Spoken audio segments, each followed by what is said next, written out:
दोस्तों, मैं आचार्य रविकुमार पारिक आज आपको ऑनलाइन क्लासेस में विभिन्न प्रकार की जानकारियाँ प्रस्तुत करूँगा। जैसा कि आप सब लोग जानते हैं, मैं राजस्थान के कैथल, अलवर, सीकर, जयपुर की विभिन्न प्रकार के प्रतियोगी परीक्षाओं की कोचिंग क्लासेस में शिक्षण कार्य किया है। इसी कड़ी में आज हम राजस्थान जीके का प्रारंभ कर रहे हैं। मैं राजस्थान जीके का लेवल राजस्थान में आयोजित होने वाली विभिन्न प्रकार की प्रतियोगी परीक्षाएं जैसे नीट, पटवार, ग्राम सेवक, Rajasthan police constable, librarian grade second, third, शिक्षक भर्ती से संबंधित विभिन्न प्रकार की प्रतियोगी परीक्षाओं में काम आने वाला राजस्थान का जीके आप सबके सामने लेकर आया है। तो चलिए हम शुरुआत करते हैं राजस्थान के पहले टॉपिक राजस्थान की अवस्थिति और विस्तार से। राजस्थान की अवस्थिति और विस्तार की अपन चर्चा करेंगे। यहाँ पर देखते हैं अपन राजस्थान किस प्रकार से कहाँ पर स्थित है। राजस्थान अवस्थिति एवं विस्तार। राजस्थान अवस्थिति एवं विस्तार की चर्चा करते हैं। अपन यहाँ पर देखते हैं कि अवस्थिति का मतलब होता है स्थिति। स्थिति का मतलब होता है कि हम कहाँ पर स्थित है, हम कहाँ पर है, भारत के लक्ष्य में और विश्व के लक्ष्य में। इन दोनों बातों को ये अपन चर्चा करेंगे। और राजस्थान का विस्तार कितना डिग्री आसाम से कितना डिग्री देशांतर के मध्य है, इस प्रकार की बातें करेंगे। अब देखते हैं कि बहुत प्रकार की प्रतियोगी परीक्षाओं में प्रश्न पूछा जाता है कि राजस्थान की कितने डिग्री उत्तरी अक्षांश से, कितने डिग्री दक्षिणी अक्षांश का, कितने डिग्री पूर्वी देशांतर से, कितने डिग्री पश्चिमी देशांतर तक इसका फैलाव है। पहला प्रश्न एक आता है कि राजस्थान की आकार कैसा है, राजस्थान का नक्शे में आकार कैसा है, राजस्थान की अवस्थिति की बात करते हैं। सबसे पहला प्रश्न आता है कई बार कि राजस्थान का आकार किस प्रकार से है। देखो आप देख सकते हैं आराम से, लगभग एक पतंग जो होती है, पतंग के आकार का राजस्थान है। ये यहाँ पर मैप के माध्यम से नहीं, आपको थोड़ा विशेष रूप से बताना चाहता हूँ। देखो ये पतंग विषम चतुष्कोणीय पतंगाकार आकृति है हमारी, विषम चतुष्कोण, और एक जो चारों के चारों कोण आपस में विषम है, विषम चतुष्कोण है और पतंग के जैसे आकार की आकृति हमारे राजस्थान की है। अब अपन इसमें बात करते हैं कि इसकी दिशाओं की, इनकी साइड से बात करते हैं। तो यहाँ पर देखते हैं पूर्व दिशा होती है, ये दिशा हमारी होती है, पश्चिम दिशा होती है, ये हमारी दिशा होती है, ये उत्तर दिशा होती है और ये हमारी जो दिशा होती है वो दक्षिण दिशा होती है। चार प्रकार की दिशाएं इस प्रकार से हमारे राजस्थान के लक्षण शेड है। अब हम बात करेंगे इसमें कि पूर्व में किस प्रकार की स्थिति है और पश्चिम में किस प्रकार की स्थिति है, दक्षिण में किस प्रकार की स्थिति है। एक तो बार बार प्रश्न हमारे बीच में ये पूछा जाता है कि राजस्थान के उत्तर से लेकर दक्षिण के बीच की दूरी कितनी है। तो राजस्थान में उत्तर से लेकर दक्षिण की दूरी है 826 किलोमीटर। राजस्थान में उत्तर से लेकर दक्षिण की दूरी है 826 किलोमीटर। दूसरा प्रश्न हमारा आता है राजस्थान का विस्तार पूर्व से लेकर के पश्चिम के मध्य कितना है। तो पूर्व से पश्चिम की दूरी है हमारी 869 किलोमीटर, अर्थात 869 किलोमीटर हमारी जो पूर्व सीमा से लेकर पश्चिम सीमा तक की जो दूरी है वो 869 किलोमीटर है। दोस्तों एक प्रश्न कई बार पूछा जाता है कि राजस्थान में जब सूर्योदय होता है और तब से लेकर के राजस्थान में सूर्यास्त होता है तब तक कितना समय लगता है। इस प्रश्न को भी मैं आपको विस्तार से समझाऊंगा। उससे पहले मैं थोड़ी सी और चर्चा जरूर कर लेते हैं कि देखो राजस्थान में कहां से कहां तक की क्या स्थिति है। आपने देखा होगा कि यहाँ पर उत्तर में एक गांव है जिसका नाम है कोड़ा गांव। कोड़ा गांव कौन से जिले में है? कोड़ा गांव श्री गंगानगर जिले में है। कोड़ा गांव श्री गंगानगर जिले में है। उत्तर में कोड़ा गांव गंगानगर से बोरकुंड गांव, बोरकुंड गांव, दक्षिण में बोरकुंड गांव है। दक्षिण में बोरकुंड गांव तक राजस्थान का विस्तार है। बोरकुंड गांव बांसवाड़ा में है। बोरकुंड गांव बांसवाड़ा में है। अब आपसे प्रश्न पूछा जा सकता है कई प्रकार से कि राजस्थान का उत्तरी गांव कौन सा है। तो राजस्थान का उत्तरी गांव है कोड़ा गांव। राजस्थान का दक्षिणी गांव कौन सा है। तो राजस्थान का दक्षिणी गांव है बोरकुंड गांव। आपसे पूछा जा सकता है राजस्थान के उत्तर में कौन सा जिला है। तो श्री गंगानगर जिला राजस्थान के उत्तर में है। आपसे पूछा जा सकता है राजस्थान के दक्षिण में कौन सा जिला है। तो राजस्थान के दक्षिण में बांसवाड़ा जिला है। उसी प्रकार से प्रश्न भी आता है कई प्रकार से कि राजस्थान के उत्तर में कौन सा संभाग है और राजस्थान के दक्षिण में कौन सा संभाग है। तो राजस्थान के उत्तर में जो संभाग है वो बीकानेर संभाग है, राजस्थान के उत्तर में जो संभाग है वो बीकानेर संभाग है, और राजस्थान के जो दक्षिण में संभाग है वो उदयपुर संभाग है। राजस्थान के जो दक्षिण में संभाग है वो उदयपुर संभाग है। इस प्रकार से क्वेश्चन पूछा सकता है कि यहाँ पर दो गांव है, यहाँ पर धौलपुर में धौलपुर, यहाँ पर जो पूर्व में हमारे धौलपुर है और यहाँ पर पश्चिम में हमारे जैसलमेर है। तो पूर्व में गांव है जिसका नाम है सीलान गांव। पूर्व में गांव है जिसका नाम है सीलान गांव। सीलान गांव हमारे धौलपुर में है। सीलान गांव हमारे धौलपुर में है। ये कि याद हो जाएगा, सीलान गांव आपके धौलपुर में है। और पश्चिम में हमारा गांव जो है वो कटरा गांव है।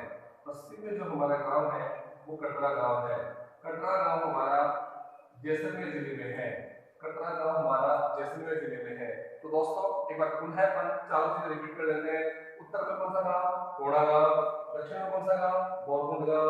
उत्तर में कोड़ा गांव कौन से जिले में? श्रीगंगानगर जिले में। दक्षिण में बोरकुंड गांव कौन से जिले में? बांसवाड़ा जिले में। यहाँ पर हमारे पूर्व में धौलपुर जिले का सीलान गांव है। हमारे पश्चिम में जैसलमेर जिले का कटरा गांव है। ये अपन सारी जानकारी आज यहाँ पर ली है। दूसरी चीज अपन एक बार रिपीट करते हैं कि उत्तर से दक्षिण की लंबाई राजस्थान की 826 किलोमीटर, 826 किलोमीटर, और यहाँ पर हमारी जो पूर्व से लेकर पश्चिम तक की जो लंबाई है वो हमारी है 869, 869 किलोमीटर। अब अपन इसमें बात करते हैं कि राजस्थान में किस प्रकार के जिले हमारे किस प्रकार से सेट है। देखो आरबीएससी 2008 में बताया था कि सूर्योदय सबसे पहले कहाँ पर होता है, सूर्यास्त राजस्थान में सबसे पहले कहाँ पर होता है। उदाहरण बताता हूँ कि देखो उत्तर और दक्षिण में सूर्योदय और सूर्यास्त का कोई प्रभाव नहीं पड़ता है, पूर्व में और पश्चिम में ही सूर्योदय और सूर्यास्त का प्रभाव पड़ता है। यदि अपन यहाँ की बात करते हैं कि देखो जो सीधी जो खड़ी रेखाएं हमारे ग्लोब पर होती है उन रेखाओं को अपन देशांतर रेखाएं कहते हैं, और जो हमारी आडी रेखाएं हैं उनको अपन अक्षांश रेखाएं कहते हैं। ये हमारी अक्षांश रेखाएं होती है और ये हमारी देशांतर रेखाएं होती है। अब देखो हमारे यहाँ पर देशांतर की विस्तार कितना है और अक्षांश की विस्तार कितना है, इसके बारे में चर्चा कर लेते हैं बात थोड़ी सी। देखो अपन यहाँ पर देख रहे हैं तो उत्तर में 23 डिग्री, उत्तर में 23 डिग्री 3 मिनट से, दक्षिण में 30 डिग्री 12 मिनट, दक्षिण में 30 डिग्री 12 मिनट। पूर्व की बात करते हैं तो 69 डिग्री 30 मिनट से 78 डिग्री 17, अर्थात हमारा जो अक्षांश से विस्तार है वो 23 डिग्री 3 मिनट से 30 डिग्री 12 मिनट के मध्य है, और हमारा जो देशांतर की विस्तार है वो 69 डिग्री 30 मिनट से 78 डिग्री 17 मिनट का हमारा जो देशांतरीय विस्तार है। इसी क्रम में हम एक बात और देख लेते हैं कि एक बार राजस्थान आरबीएससी 2008 की परीक्षा में क्वेश्चन आया था कि राजस्थान में सूर्य की सीधी किरणें कहाँ पड़ती है, राजस्थान में सूर्य की तिरछी किरणें कहाँ पड़ती है, इस बारे में हम बात कर लेते हैं। यहाँ पर देखो सबसे ज्यादा सीधी और तिरछी किरणों का जो पन है, सीधापन है, तिरछापन है, वो कर्क रेखा पर निर्भर होता है। तो हमारे राजस्थान में से कर्क रेखा जो गुजरती है वो बांसवाड़ा जिले के अंदर से गुजरती है। हमारे राजस्थान में कर्क रेखा बांसवाड़ा जिले में से गुजरती है और राजस्थान को दो भागों में बांटती है। एक तो कर्क रेखा का उत्तरी भाग और दूसरा हो गया कर्क रेखा का दक्षिणी भाग। कर्क रेखा हमारे बांसवाड़ा के अंदर से गुजरती है, तो कर्क रेखा पर सबसे ज्यादा सीधी किरणें सूरज की पड़ती है। हमारा प्रश्न था कि सूर्य की सीधी किरणें कहां पर पड़ती है, सूर्य की सीधी किरणें कहां पर पड़ती है, तो सूर्य की सीधी किरणें हमारे कर्क रेखा के आसपास पड़ती है। कर्क रेखा हमारे दक्षिण में है, तो हमारे कौन सा जिला हो गया दक्षिण में, अभी भी पता चला था बांसवाड़ा जिला। बांसवाड़ा जिले में सूर्य की सीधी किरणें पड़ती है और गंगानगर जिले में सूर्य की तिरछी किरणें पड़ती है। अब आपसे क्रम पूछा जाए कि राजस्थान में सर्वाधिक किरणों सूर्य की किरणों का तिरछापन कहां पर है, गंगानगर में। अब अपन से प्रश्न पूछ लिया जाए कि राजस्थान में सूर्य की किरणें तिरछी पड़ती है उदयपुर में, यहाँ पर बीच में अजमेर आ जाए कि अजमेर में, यहाँ पर बीच में अपने बीकानेर आ जाए, बीकानेर में अपने को उत्तर देना है। इन तीनों में से, इन चारों में से ऑप्शन आ जाए अपने को, जैसे मान लो धौलपुर आ गया, तो इन चारों में से सबसे ज्यादा अपने तिरछापन जो है वो अजमेर में है। यदि ऑप्शन में गंगानगर में मिले, हनुमानगढ़ में मिले, तो हम क्या कर सकते हैं, इसमें अजमेर कर सकते हैं। थोड़ा सा ध्यान देना पड़ेगा, यहाँ सीधी किरणें धीरे धीरे धीरे धीरे किरणें किरणों का तिरछापन होता जाएगा, ऊपर तक तिरछापन होता जाएगा, और गंगानगर में बिल्कुल तिरछी पड़ेगी और ये हमारे बांसवाड़ा में सूरज की किरणें बिल्कुल सीधी पड़ेगी। चलो ये किरणों का तिरछापन और सीधापन हो गया। आगे की बात करते हैं। देखो एक बहुत गंभीर बात मैं आपको समझाना चाहता हूँ। यहाँ पर आपने पढ़ा होगा कि राजस्थान में सूर्योदय और सूर्यास्त की स्थिति कैसी होती है। तो दोस्तों मैं आपको बताना चाहता हूँ कि एक देशांतर का विस्तार 111 किलोमीटर होता है। 1 किलोमीटर एक देशांतर का विस्तार होता है। हमारे यहाँ पर एक देशांतर से दूसरे देशांतर के मध्य की जो दूरी है वो 111 किलोमीटर होती है। एक देशांतर से दूसरे देशांतर के मध्य की दूरी 111 किलोमीटर होती है। अपन सीधे शब्दों में से समझ सकते हैं इसको। यहाँ पर 69 और यहाँ पर 78, तो इसको अपन 78 17 और 69 30, इसमें से अपन इसको मोटा मोटी डिवाइड कर लेते हैं। तो लगभग अपन इसको डिवाइड करते हैं तो 9 देशांतर, लगभग 9 देशांतर। हालांकि 9 देशांतर से कुछ मिनटें कम है, परंतु 9 देशांतर मान लेते हैं। 9 देशांतर पर इसको मान लेते हैं तो एक देशांतर को सूर्य को पार करने में कितना टाइम लगता है? 4 मिनट का टाइम लगता है। कितना टाइम लगता है? 4 मिनट का टाइम लगता है। तो 4 मिनट के हिसाब से अपन देखते हैं 9 देशांतरों में 36 मिनट का टाइम लगेगा। तो अपन यहाँ पर कह सकते हैं कि राजस्थान में यदि धौलपुर के सीलान गांव में सूर्योदय सुबह 6:30 पर होता है, राजस्थान के सीलान गांव में सूर्योदय यदि 6:30 पर होता है, तो बताइए जैसलमेर के कटरा गांव में सूर्योदय कितनी बजे होगा? आप देख सकते हैं कि हमारे को सूर्य को सीलान गांव धौलपुर से कटरा गांव जैसलमेर के मध्य की दूरी तय करने में लगभग 35 से 36 मिनट का समय लगता है। तो अपन अनुमानतः है इसको 36 मिनट मान लेते हैं। तो अपन देखते हैं कि राजस्थान के सीलान गांव में सूर्योदय 6:30 पर होता है। तो बताइए कटरा गांव जैसलमेर में सूर्योदय कितनी बजे होगा? तो इसमें अपने को सीधा ऐड करना है 36 मिनट का टाइम। 36 मिनट इसमें अपन ऐड कर लेते हैं, तो ये हो गया 6 0 और ये 7:06 पर 7:06 पर हमारे कटरा गांव जैसलमेर में सूर्योदय होगा। अर्थात सूर्य का राजस्थान में 35 से 36 मिनट का समय लग जाता है। अब अपन सूर्योदय से सूर्यास्त के समय के बारे में बात करते हैं, तो वो चलेंगे देशांतर के क्रम में, और अपन सूर्य की किरणों का सीधापन और तिरछापन की बात करेंगे तो वो चलेंगे हमारे अक्षांशों में। तो दोस्तों आइए आगे की जानकारी हम देख लेते हैं। अब देखो बात अपन करते हैं यहाँ पर कि यहाँ से यहाँ तक की दूरी अर्थात पूर्व से लेकर पश्चिम तक की दूरी है 872 किलोमीटर और एक देशांतर की दूरी होती है 111 किलोमीटर। तो मोटा मोटी हम देखते हैं तो इसको 8 से गुणा करेंगे तो ये 888 किलोमीटर हो जाएगा। 9 मैंने भी बताया था आपको 8 से 9 देशांतर के मध्य मोटा मोटी अनुमान हमारा है कि यहाँ पर समय लगता है। तो यहाँ पर 8 देशांतर को पार करने में सूर्य को 32 मिनट का समय लगेगा। एक देशांतर को पार करने में सूर्य को 4 मिनट का समय लगता है। तो अपन यहाँ पर ये देख सकते हैं कि देखो किस प्रकार से हमारा ये क्रम है। अपन ने आज देखा राजस्थान का उत्तर से दक्षिण का विस्तार, पूर्व से लेकर के पश्चिम का विस्तार, और राजस्थान में उत्तरी छोर पर कौन सा जिला है, दक्षिणी छोर पर कौन सा है, पूर्वी छोर पर कौन सा है, पश्चिमी छोर पर कौन सा है। अपन इसमें बात कर लेते हैं आगे एक बार चारों गांव जिले संभागों की। कौन सा गांव सबसे उत्तर में है बताइए? घोड़ा गांव। सबसे दक्षिण में कौन सा गांव है? बोरकुंडिया बोरकुंडा गांव। पूर्व में हमारा कौन सा गांव है? सीलान गांव। पश्चिम में हमारा कौन सा गांव है? कटरा गांव जैसलमेर। उत्तर में हमारा कौन सा जिला है? श्रीगंगानगर जिला। दक्षिण में हमारा कौन सा जिला है? बांसवाड़ा जिला। पूर्व में हमारा कौन सा जिला है? भोजपुर जिला। पश्चिम में हमारा कौन सा जिला है? जैसलमेर जिला। अब अपन बात करते हैं संभागों की। उत्तर में कौन सा संभाग? बीकानेर संभाग। दक्षिण में कौन सा संभाग? उदयपुर संभाग। पूर्व में कौन सा संभाग? देखो यहाँ पर धौलपुर जो है भरतपुर संभाग में आता है। भरतपुर और धौलपुर जो है भरतपुर संभाग में है। भरतपुर धौलपुर दोनों ही भरतपुर धौलपुर करौली और सवाई माधोपुर ये 4 जिले हैं हमारे भरतपुर संभाग में आते हैं। तो हमारा पूर्व में जो संभाग है भरतपुर संभाग है, और पश्चिम में जो हमारा संभाग आता है वो पश्चिम में जो संभाग है हमारा जोधपुर संभाग, क्योंकि जैसलमेर जो है वो हमारा जोधपुर संभाग में आता है। जैसलमेर हमारा जो है जोधपुर संभाग में आता है। तो पूर्व का संभाग भरतपुर, पश्चिम का संभाग जोधपुर, उत्तर का संभाग बीकानेर और दक्षिण का संभाग उदयपुर। ये चीजें भी हमारे को याद करनी होगी। अब अपन देखते हैं कि राजस्थान में संभागवार जिलों का आवंटन किस प्रकार से किया गया है, इसकी भी अपन एक बार थोड़ी चर्चा कर लेते हैं यहाँ पर। उसके बाद विस्तार से अपन आगे की वीडियो जैसे जैसे आएंगे वैसे अपन देख लेंगे यहाँ पर। अब दूसरी बात हम देखते हैं कि राजस्थान में कितने प्रकार की अंतरराष्ट्रीय सीमाएं लगती हैं, कितने प्रकार की अंतरराज्यीय सीमाएं लगती हैं, उन सीमाओं के बारे में भी अपन चर्चा कर लेते हैं। वो अगली कक्षा में देख लेंगे फिर अपन।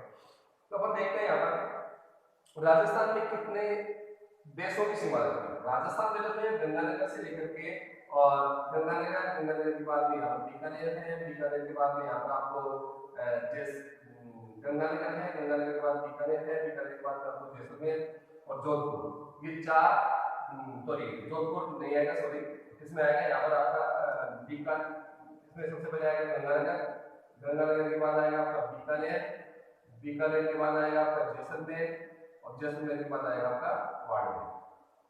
जैसलमेर और यहाँ पर है ये बाड़मेर, यहाँ पर ये बाड़मेर। चार जिले हमारे आ गए, गंगानगर, बीकानेर, जैसलमेर, बाड़मेर।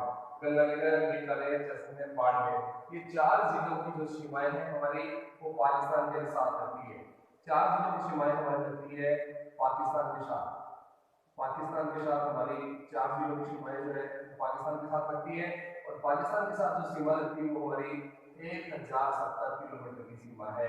पाकिस्तान के साथ हमारी जो सीमा लगती है उसकी दूरी 1070 किलोमीटर की है। अपन से प्रश्न पूछा जाए कि हमारी अंतरराष्ट्रीय सीमा, पाकिस्तान के साथ लगने वाली अंतरराष्ट्रीय सीमा की लंबाई कितनी है, तो अंतरराष्ट्रीय सीमा की लंबाई है 1070 किलोमीटर। और ये 1070 किलोमीटर इसको अपन रेडक्लिफ रेखा भी कहते हैं। इसका नाम हमारा है रेडक्लिफ रेखा, रेडक्लिफ रेखा, रेडक्लिफ रेखा भी इसको अपन पाकिस्तान के साथ लगने वाली सीमा को रेडक्लिफ रेखा भी कह सकते हैं। अब अपन बात करते हैं यहाँ पर विशेष रूप से अपन देखते हैं कि कौन कौन से यहाँ पर हमारे राज्यों की जो सीमाएं हैं वो भी कौन कौन से राज्य के हमारे साथ सीमा जो है वो लगती है।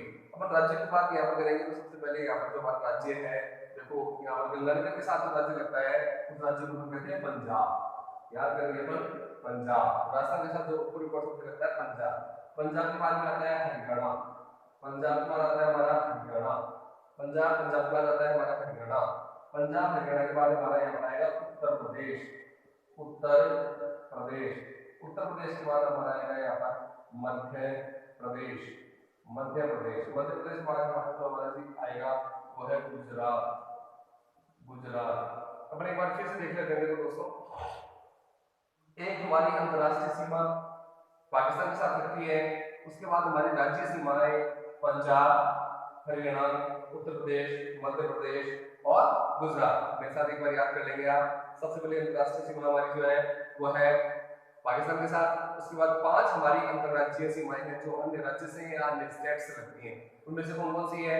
सबसे ऊपर पंजाब, उससे नीचे हरियाणा, उससे नीचे उत्तर प्रदेश, उससे नीचे मध्य प्रदेश और सबसे नीचे गुजरात। इन 5 राज्यों की सीमा हमारे यहाँ राजस्थान के साथ लगती है। तो आपको याद हो गया होगा, देखो अपन आगे की वीडियोस में अपन देखेंगे कि कितने हमारे अंतरराज्यीय सीमा वाले जिले हैं, कितने हमारे अंतरराष्ट्रीय सीमा वाले जिले हैं और कितने हमारे बिना सीमा बनाने वाले जिले हैं। ये प्रश्न पूछा जाता है कि राजस्थान के ऐसे कितने जिले हैं जो कि अन्य राज्य से या अन्य किसी देश से अपनी सीमा नहीं बनाते हैं। तो इस प्रकार के प्रश्न जो है 8 हमारे जो ऐसे जिले हैं जो अंतर्वर्ती जिले कहलाते हैं, सीमावर्ती नहीं कहलाते। अंतर्वर्ती जिलों का मतलब होता है जिनकी सीमाएं किसी अन्य राज्य से और ना ही किसी देश से लगती है, वो अंतर्वर्ती जिले होते हैं। और जो सीमा से लगते हैं उनको सीमावर्ती जिले कहते हैं, चाहे वो अंतर्राज्यीय सीमा के पास हो चाहे वो अंतर्राष्ट्रीय सीमा के पास जो हमारे जिले हैं उनकी बात भी अपन करेंगे यहाँ पर।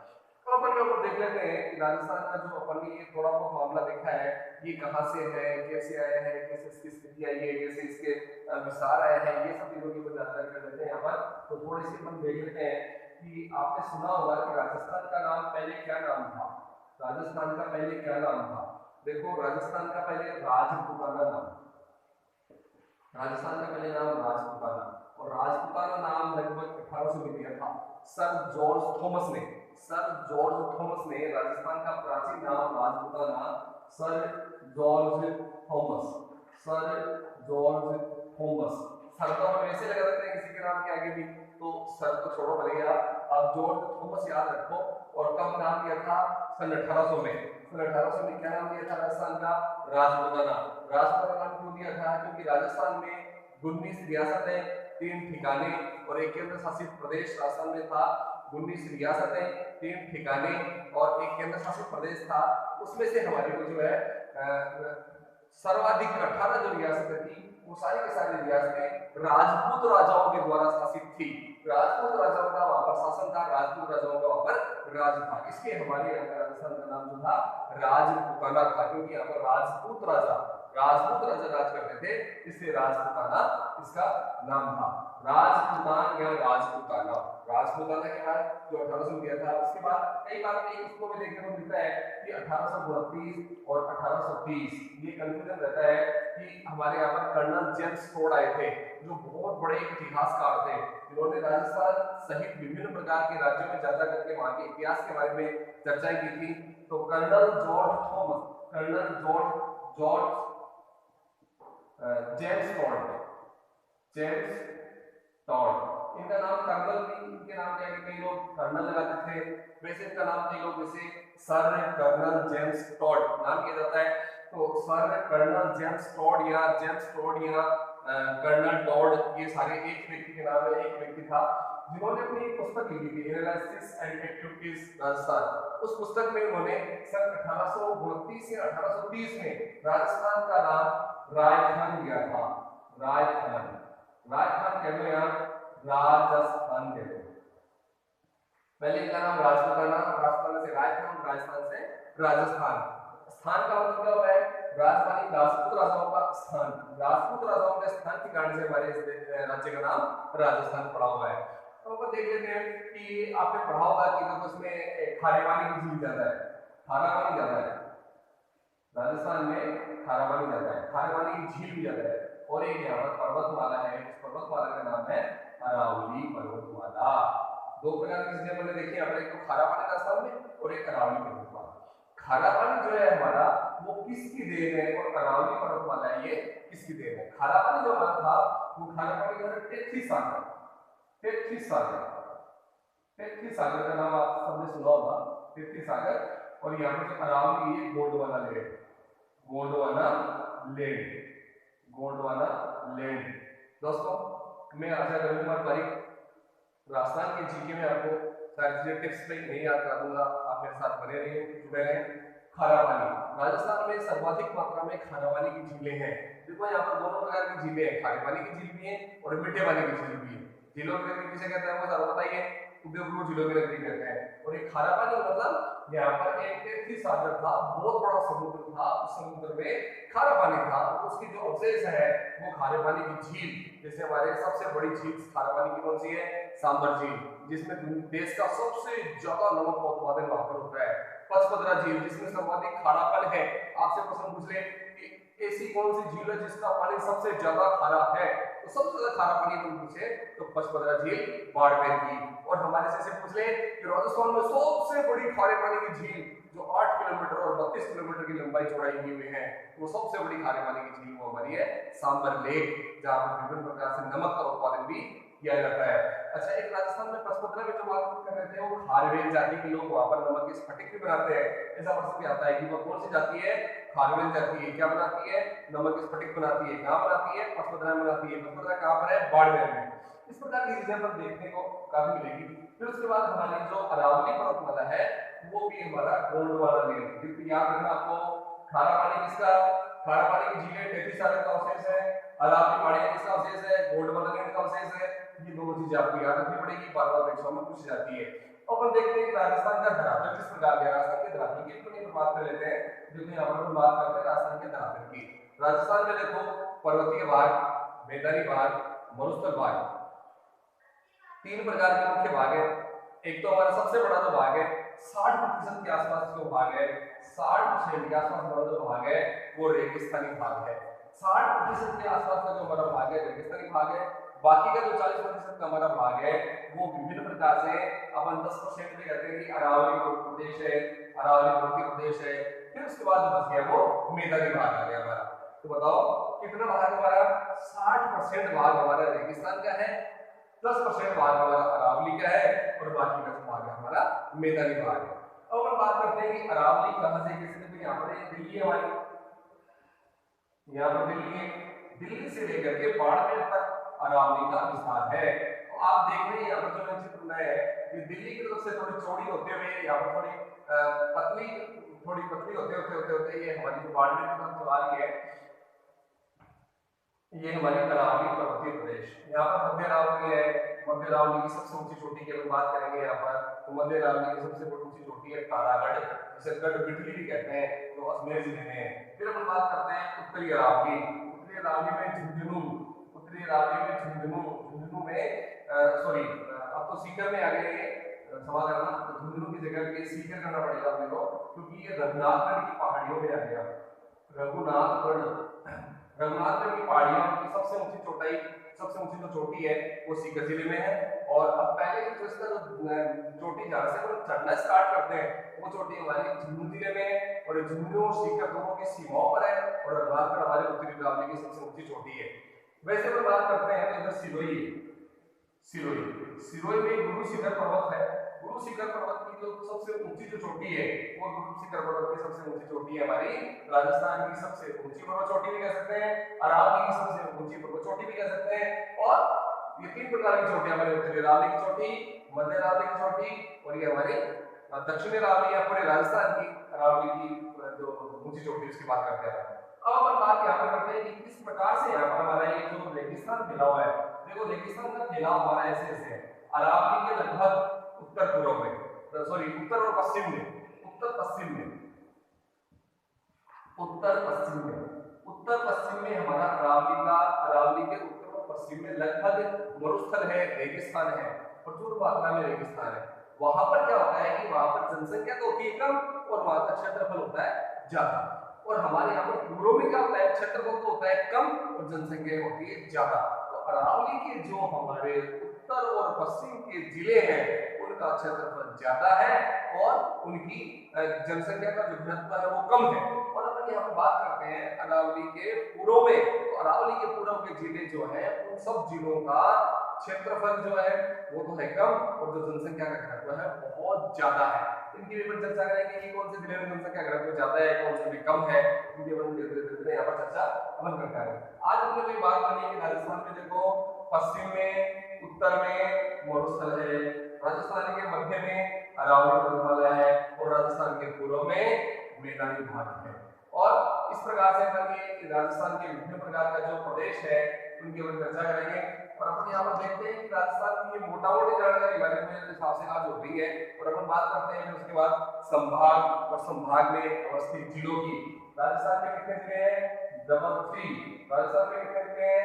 डबल 3 का मतलब 33 मतलब 33 जिले हमारे राजस्थान में है। सबसे पहले तो बात करते हैं उत्तर में। उत्तर में जो संभाग है उसका नाम है बीकानेर संभाग। बीकानेर संभाग की बात करेंगे, बीकानेर संभाग में कौन कौन से जिले हमारे आते हैं?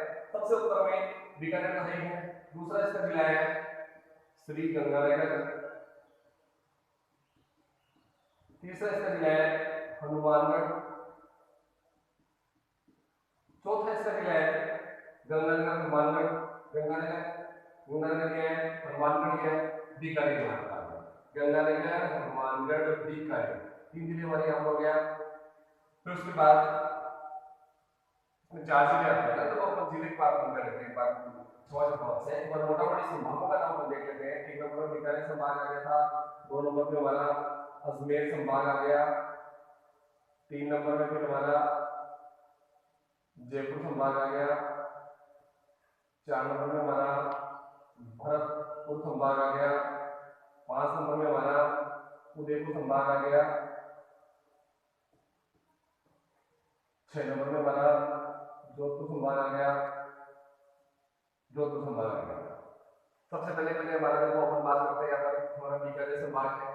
बीकानेर संभाग की रेंज की बात करते हैं तो चूरू जो है वो किसी में चूरू 2 प्रकार की रेंज हो गई थी यहाँ पर, तो जयपुर रेंज अलग हो गई थी। तो चूरू, बीकानेर, गंगानगर, हनुमानगढ़ 4 जिले हमारे जो है वो इसमें आते हैं। इसके बाद हम बात करते हैं यहाँ पर अजमेर संभाग। अजमेर संभाग में हमारा अजमेर, नागौर, टोंक और भीलवाड़ा, ये 4 जिले हैं। 1 2 3 4 जिले हमारे अजमेर संभाग में है। अजमेर, नागौर, टोंक, भीलवाड़ा। अजमेर, नागौर, टोंक और भीलवाड़ा, ये 4 हमारे यहाँ पर इसमें अजमेर संभाग में। अजमेर